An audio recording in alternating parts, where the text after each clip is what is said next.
Welcome back नाजरीन। हम बात कर रहे हैं कि क्या कराची के मसाइल का हल फौज है या कोई ऐसे मसाइल हैं जो जमहूरी हुकूमत सिविल एडमिनिस्ट्रेशन को इस्तेमाल करके उनका हल निकाल सकती है। मोइन हैदर साहब, ये बताइएगा कि कराची के पहले भी ये एक्सपीरियंसेस हो चुके हैं कि फौज को बुलाया गया है, फौज ने ऑपरेशन किए हुए हैं, वो क्या उनसे क्या नतायज अखज किए जा सकते हैं? वो आज की सूरत हाल से वो सूरत हाल कैसे मुख्तलिफ थी?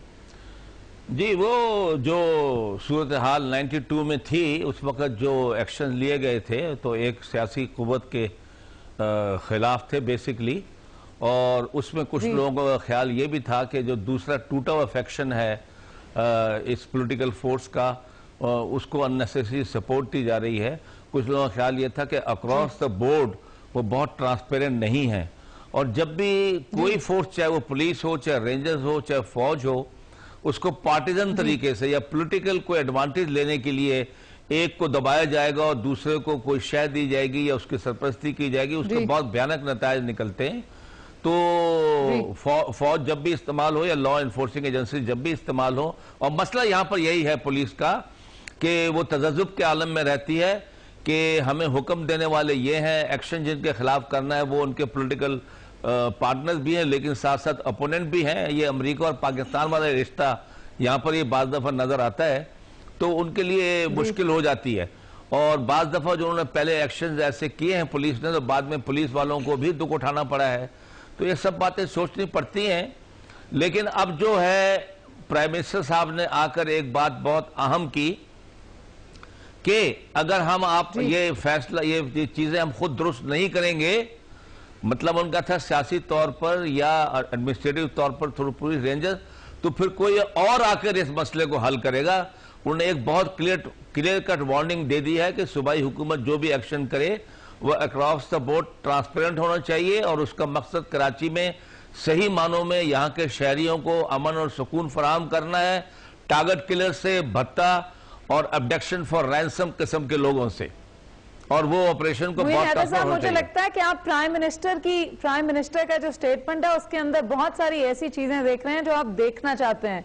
शायद उनका ये मतलब इतना खुशगवार ना हो जो आपका ख्याल है। बिलाल साहब, मैं आपकी तरफ आऊंगी। जो पहले कराची के अंदर फौज डिप्लॉय हुई, उसको बुलाया गया, जो हालात की संगीनी तब थी और जो हालात की संगीनी अब है, क्या फर्क है आपके ख्याल में उसमें?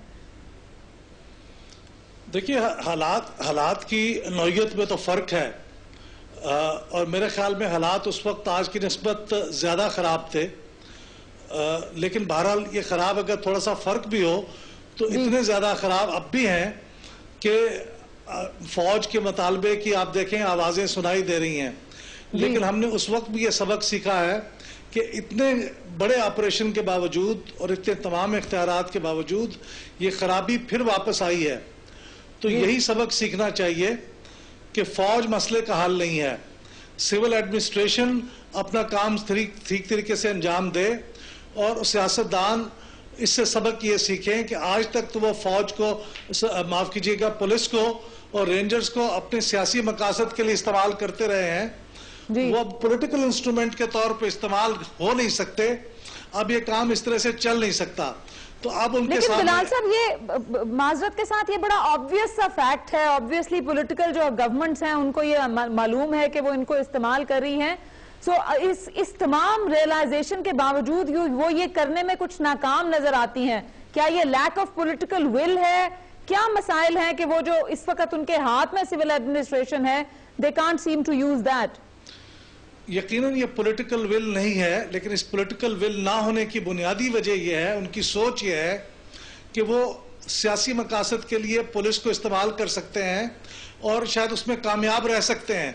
उनके पीछे जहन में उनके ख्याल ये है कि अगर हम ये कर लेंगे, अपने काम कर लेंगे, थोड़ी देर लड़ाई होगी और फिर ठीक हो जाएगी और हमारे लार्जर मकासद पूरे हो जाएंगे। हमारे हामी पॉलिटिकल फोर्सेस हैं जो भत्ता भी ले रहे हैं, जो गुंडागर्दी भी कर रहे हैं, जिनके पास असला भी है, हम उनको पेट्रोनाइज करके अपने लिए सियासी फायदे हासिल कर लेंगे। उनका ख्याल ये है कि ये काम ऐसा है जो कई अरसे से चल रहा है और आइंदा भी चलता रहेगा। लेकिन यकीनन अब ये चल नहीं सकता, इससे खराबी पैदा होगी। उनको जल्दी अगर इसको एड्रेस कर लेंगे, अपनी सोच को तब्दील कर लेंगे, तो हालात जल्दी ठीक हो जाएंगे। वरना जिस तरह प्राइम मिनिस्टर ने कहा है, वो अगर ये नहीं करेंगे तो फिर किसी और को आके करना पड़ेगा।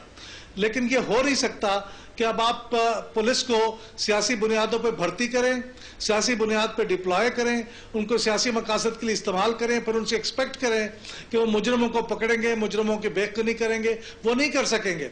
इसलिए आपको फौज, आपको पुलिस को और रेंजर्स को अगर इस्तेमाल करना है तो उनको आप पूरे इख्तियारात देने होंगे, उनको सियासी तौर पे असर और रसूख से आज़ाद करना होगा। इसके अलावा कोई चाराकार नहीं। दुनिया में जहां भी हुआ इसी तरह से हुआ है। मोइन हैदर साहब, मैं आपकी तरफ आऊंगी। कराची के अंदर बारहा ये बात की जाती है कि ये असल में टर्फ वॉर है, ये एक जंग है पॉलिटिकल फोर्सेस के दरमियान में कि किसका असर रसूख ज्यादा है। मुझे एक छोटी सी ब्रेक की तरफ जाना है। जैसे ही मैं कमर्शियल ब्रेक से वापस आऊंगी तो ये सवाल मैं आपके सामने रखूंगी कि क्या किसी को मीडिएट करने की जरूरत है, अवाम का इस पूरे के पूरे प्रोसेस के अंदर क्या किरदार हो सकता है। लेकिन एक छोटे से ब्रेक के बाद वापस आएंगे तो यहीं से गुफ्तगू दोबारा जोड़ेंगे, यहीं से सिलसिला उसका।